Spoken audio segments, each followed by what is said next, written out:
किन से बातचीत हुई, किन से मुलाकातें हुई कि आज आप भाजपा के प्रत्याशी हैं? फ़ोन किया कि मुझे टिकट मिली है एमपी की। तो उसने कहा आपको मिली है? मैंने कहा हाँ, मोदी जी ने दे दी मुझे। राहुल जी मेरा बहुत घनिष्ठ फ्रेंड है। मैं जब भी दिल्ली जाता हूँ तो मैं उनको ज़रूर कॉल करता हूँ कि फ्री हो, और हम 2-3 घंटे बातें करते हैं। टिकट मिलने के बाद बातचीत हुई? सोने की चम्मच लेके कोई पैदा होता है तो वो कभी ये सोच ही नहीं सकता कि भाई ऐसा भी कोई गांव है जिसमें लाइट ना हो, ऐसा भी कोई गांव है स्कूल नहीं हो। मेजर ध्यानचंद जी थे जिनको हिटलर ने ऑफर दिया था जर्मनी से खेलने का। आपके साथ भी कुछ ऐसा ही वाकया हुआ था? मेरी 10 साल के आसपास उम्र थी, मैं एक पेड़ पे चढ़ा हुआ था और 11,000 वोल्टेज की वहाँ लाइन थी, तो वो टच हो गई। मैं पेड़ के अंदर ही रह गया। घर वालों ने आके मेरे को ले गए। तो पहले तो वो लेके इसलिए गई कि ख़त्म हो चुका है, फिर जाके किसी ने देखा घर पे कि धड़क रहा है बेटे, वो पल थोड़ा समझ लिया जी। अलग सा एक खिलाड़ी है जिसने खेल के मैदान में खूब झंडे गाड़े, अब वो राजनीति के मैदान में उतरा है और झंडा है भारतीय जनता पार्टी का। चूरू से उन्हें सांसद का प्रत्याशी बनाया गया है। खास बातचीत के लिए हमारे साथ मौजूद हैं देवेंद्र झाझड़िया जी। सर, बहुत बहुत स्वागत है आपका। सबसे पहला सवाल, जीवन की कहानी से पहले हम टिकट की कहानी आपकी जानना चाहेंगे। किन से बातचीत हुई, किन से मुलाकातें हुई कि आज आप भाजपा के प्रत्याशी हैं? नहीं, किसी से मुलाकात नहीं हुई, किसी से क्या जान पहचान नहीं हुई, लेकिन मैं तो इतना मानता हूँ इस टिकट के लिए मैं सबसे पहले धन्यवाद देता हूँ हमारे माननीय प्रधानमंत्री नरेंद्र मोदी जी को। कहीं न कहीं मेरी 22 साल की तपस्या थी इंटरनेशनल लेवल पे जो मैं खेला, और ये टिकट मेरी नहीं है, ये उन दिव्यांगजनों के लिए पहली बार ऐसा काम हुआ है। 7 करोड़ दिव्यांग, जब टिकट मिली तो मेरे पास वीडियो आए, दूसरे दिन बेंगलोर में खुशी मना रहे हैं, हैदराबाद में खुशी, पूरे हैदराबाद में कई जगह के वीडियो आए मुझे, और बंगाल के आए, कई जगह बंगाल में मनाई गई खुशियाँ, नॉर्थ ईस्ट से काफ़ी जगह से वीडियो आए, यहाँ तक कि कश्मीर से भी। अच्छा, तो कितने लोगों में खुशी थी। फिर मैं एक किसान फैमिली से हूँ, मुझे जब टिकट मिली थी जी। तो मैंने मेरी माता जी को फ़ोन किया कि मुझे टिकट मिली है एमपी की। तो उसने कहा आपको मिली है? मैंने कहा हाँ, मोदी जी ने दे दी मुझे। अच्छा, क्योंकि मम्मी ने इसलिए वो बात पूछी कि भाई हमारे पृष्ठभूमि को पॉलिटिकली है ही नहीं, मैं किसान फैमिली से हूँ, जी।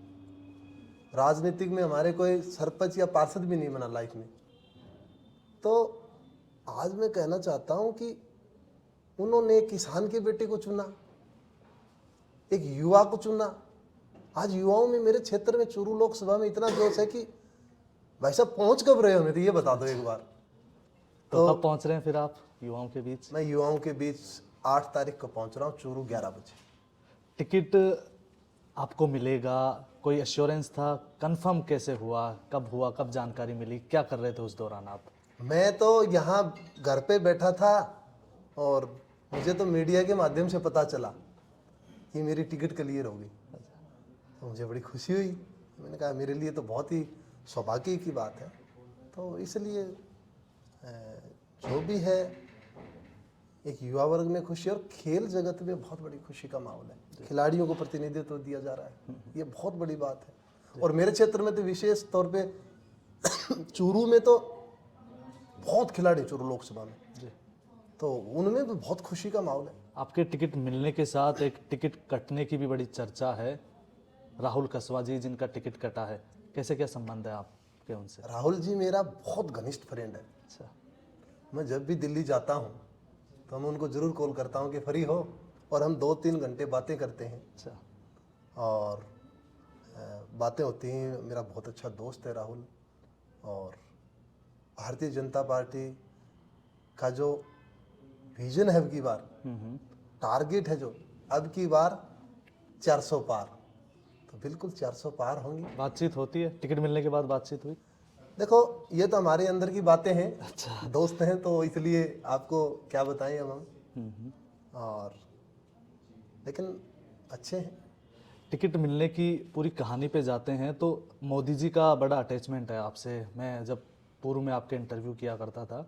जनरली मोदी जी से लोग सवाल पूछते हैं कि आपकी ऊर्जा का, आपकी एनर्जी का क्या राज है, लेकिन मुझे याद है जब आप टोक्यो जा रहे थे तब उन्होंने आपसे पूछा था कि इतना कॉन्फिडेंस आप कहाँ से लाते हैं। मैं टोक्यो जा रहा था जी पैरालंपिक्स में, 2021 की बात है। तो हमारे प्रधानमंत्री जी हम सब से जुड़े, बातें की, तो मेरे से बात कर रहे थे। तो देवेंद्र जी आप तो मुझे ये बताओ, वैसे तो आपसे बातें होती रहती हैं मेरी तो, लेकिन आप पूरे देश को बताओ, आज देश आपको देख रहा है और सुन रहा है। 40 साल उम्र हो गई, ओलंपिक जा रहे हो, ये ऊर्जा इतनी आती कहाँ से है? तो मैंने उस टाइम एक बात बोली थी कि सर जिंदगी में 2-3 चीज़ें हैं मेरी लाइफ की। एक तो मुझे खोने का डर नहीं लगता। जिंदगी में इतना खो दिया बचपन में, जब मुझे करंट लगा और जब मुझे एक जगह लगा था वहाँ से घर पे लेके आए तो मुझे मरा हुआ लेके आए थे कि ये डेड हो गया। फिर हाथ चला गया, संघर्ष आ गया जिंदगी में। तो इतने संघर्ष देख लिए ना, अब डर ही नहीं लगता उन संघर्षों का। और एक मैं हमेशा सकारात्मक सोचता हूँ, कभी मैं नेगेटिव नहीं सोचता। बस इतना ही रखता हूँ मेरी लाइफ में। ओलंपिक से याद आया, एक मेजर ध्यानचंद जी थे जिनको हिटलर ने ऑफर दिया था जर्मनी से खेलने का। आपके साथ भी कुछ ऐसा ही वाकया हुआ था, क्या था बताइए। वो 2003 का वाक्य है, जी जब मैं ब्रिटिश ओपन एथलेटिक्स चैंपियनशिप खेलने गया था और मैंने वहाँ वर्ल्ड रिकॉर्ड ब्रेक किया था।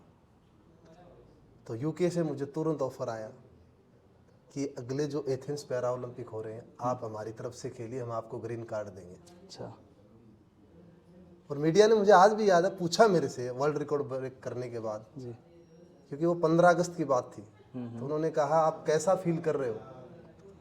तो मैंने कहा आज हमारा राष्ट्रीय ध्वज है, जो तिरंगा है, वो मैं यूके में फहरा रहा हूँ, इससे बड़ी मेरे लिए खुशी का पल नहीं है। और वो जो उन्होंने मेरे को फिर ऑफर किया तो मैंने बड़ी सहजता से ठुकरा दिया।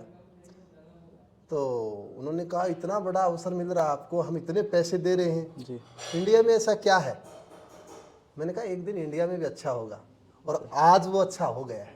हो गया। ओलंपिक के साथ साथ आपकी एक पहली तैयारी या पहली परीक्षा ये चुनाव है। इसके अलावा मुझे याद है जब मैंने पिछला आपका इंटरव्यू किया था तब आपने बोला था कि मेरी पेरिस ओलंपिक को लेकर भी तैयारियां हैं, तो वो तैयारियां जारी रहेंगी, पहले चुनाव और फिर पैरा ओलंपिक। अब देखते हैं, इसमें बहुत जल्दबाजी का ये आप पूछ रहे हो क्वेश्चन, बहुत जल्दबाजी का है। इसमें मैं सोच के डिसीजन लूँगा, इतना जल्दी इसमें मैं कुछ नहीं कह पाऊँगा।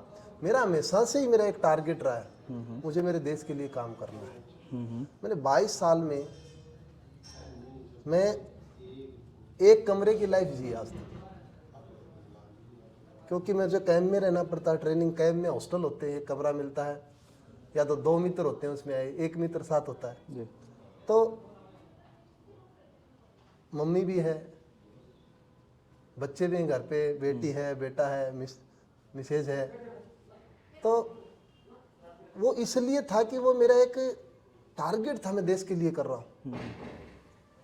कई बार बच्चे इमोशनल हो जाते हैं, इनका जब जन्मदिन आता है ना, हाँ तो ये कहते हैं, एक दिन बेटी ने कहा कि पापा जी मुझे एक बात बताओ, आप हमारे बीच में कभी नहीं रहते, शादी आती है तो आप नहीं आते हो, कोई भी शादी होती है, आगे प्रोग्राम आते हैं कि अभी त्यौहार आ गया, आप कभी नहीं रहते हो, हमारे जन्मदिन पे तो आप कभी नहीं रहे। गुस्से में बोली वो। मैंने कहा बेटे, और बोलो और सबके पापा रहते हैं मेरे फ्रेंड्स के, वो फोटो दिखाते हैं हमें। और अब तो आप राजनीति में आ गए हैं तो संभावनाएं लगती है और ज़्यादा कम हो गई। तो मैंने उनको कहा कि बेटा मैं देश के लिए काम कर रहा हूँ, और जो व्यक्ति देश के लिए काम करता है ना, परिवार उसके लिए सेकेंडरी चीज़ होती है। तो मैंने कहा आप ये रखो कि आपको भी देश के लिए काम करना है ज़िंदगी में। तो अब जैसे एक जनसेवा के क्षेत्र में एंट्री की है। जी राजनीति मेरे ख्याल से थोड़ा सा अलग शब्द है। हाँ देवेंद्र वहाँ नहीं जाएगा राजनीति, देवेंद्र जनसेवा में जा रहा है। तो अब समय की और कमी हो जाएगी बिल्कुल, लेकिन मैं सेवा दे रहा हूँ, देश के लिए सेवा दे रहा हूँ।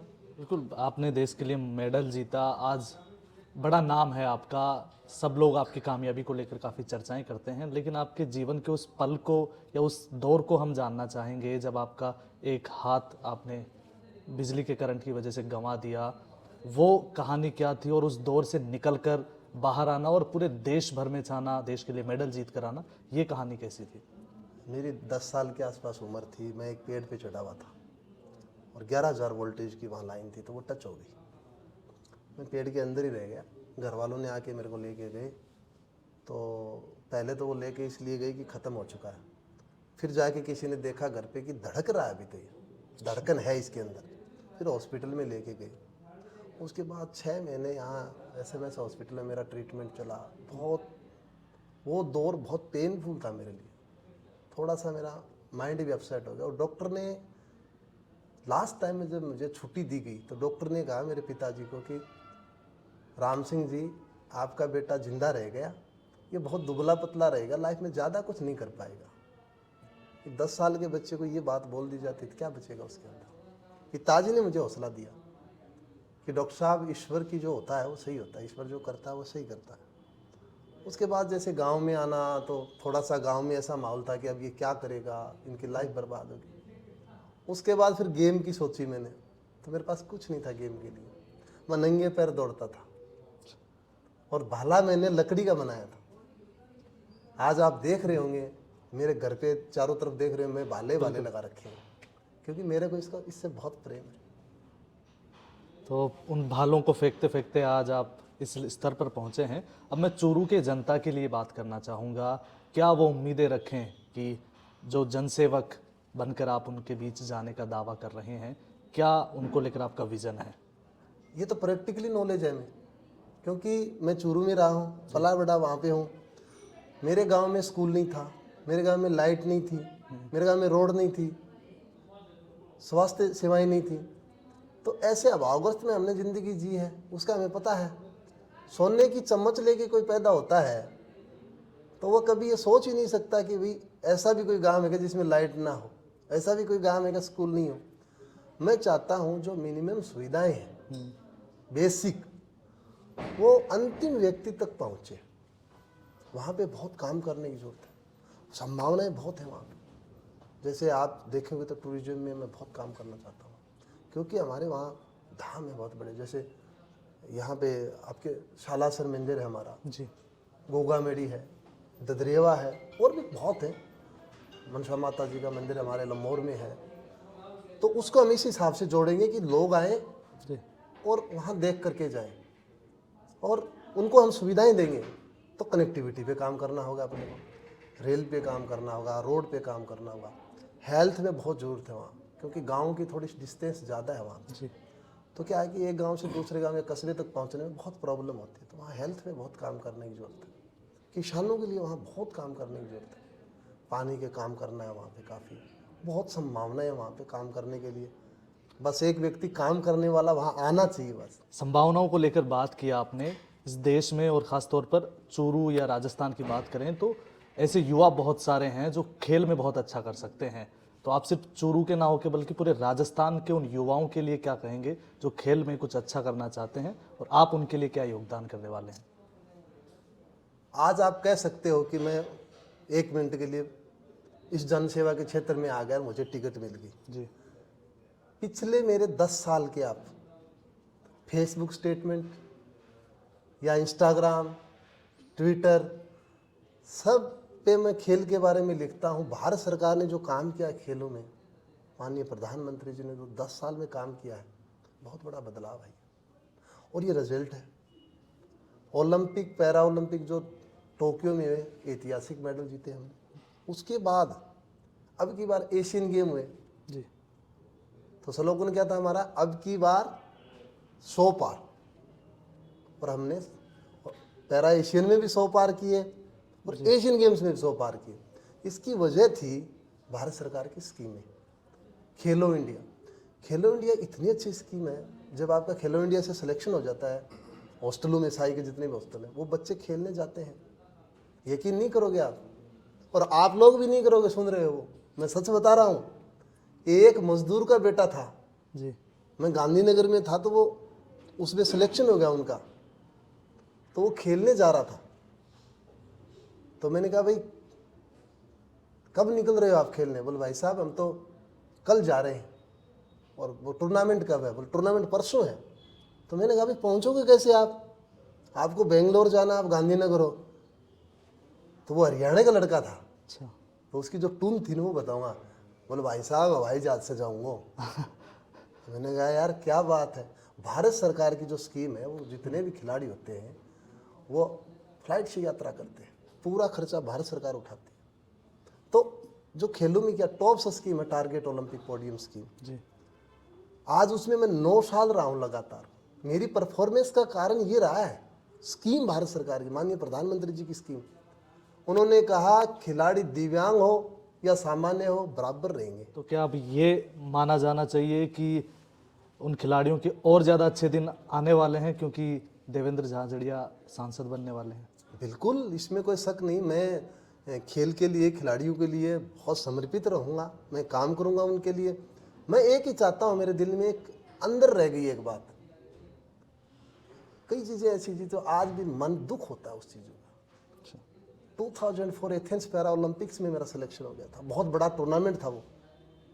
भारत सरकार ने मुझे 1 रुपया नहीं दिया। मैं इतनी जगह, मेरे पिताजी घूमते रहे कि मेरा बेटा पैरा ओलंपिक जा रहा है, आप दो कुछ। 1 रुपया नहीं दिया। फिर मेरा बेटा किसान, मेरे बाप ने कहा भाई मेरा बेटा किसान का बेटा है। लास्ट में कहीं से पैसे नहीं मिले और मेरी मम्मी के गहने बेच दिए पापा ने। मेरे को नहीं बताया, मेरे को तो बहुत बाद में पता चला। मैं ग्राउंड से आया एक दिन, मैंने कहा मैंने आज ग्राउंड में बहुत अच्छा बाला फेंका। तो ऐसे चुप बैठे थे वो,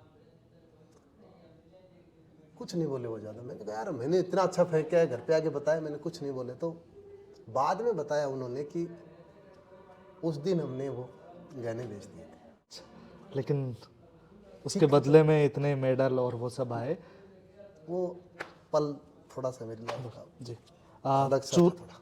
बिल्कुल बहुत भावुक मोमेंट होता है। चूरू के वो लोग, वो जनता, उनके बीच आपका क्या मैसेज है उन लोगों के लिए जिनके बीच आप जनसेवक के रूप में जाने वाले हैं? बस चूरू की जनता को इतना ही कहना चाहता हूँ, 2-3 चीज़ें कहूँगा उनको मैं।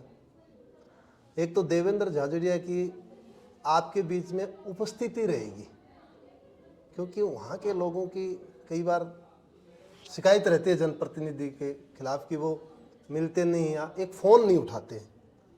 तो इतना काम करूँगा कि उनके फ़ोन उठ जाए उन लोगों के तुरंत, चाहे वो रात को 2 बजे करो, रात को 4 बजे फ़ोन करो, ताकि उन लोगों को ये लगे कि हमारा जनसेवक अलर्ट है, हमारे प्रति समर्पित है। और हर वर्ग के लिए काम करूँगा। खिलाड़ी हूँ, 20 घंटे काम कर सकता हूँ, ज़िंदगी में पूरी मेहनत ही की है। बिल्कुल, ये थे पैरा ओलंपियन देवेंद्र झाझड़िया जी, जो अब भाजपा के प्रत्याशी हैं और उनका दावा है कि वो चूरू की जनता से ज़्यादा दूर नहीं है। आप सबके बीच में वो जल्द होंगे। तमाम आपके जो समस्याएं हैं, जो मुश्किलातें हैं, उन समस्याओं के समाधान को लेकर हाजिर होंगे। तब तक के लिए देखते रहिए रिपोर्टर साहब। धन्यवाद।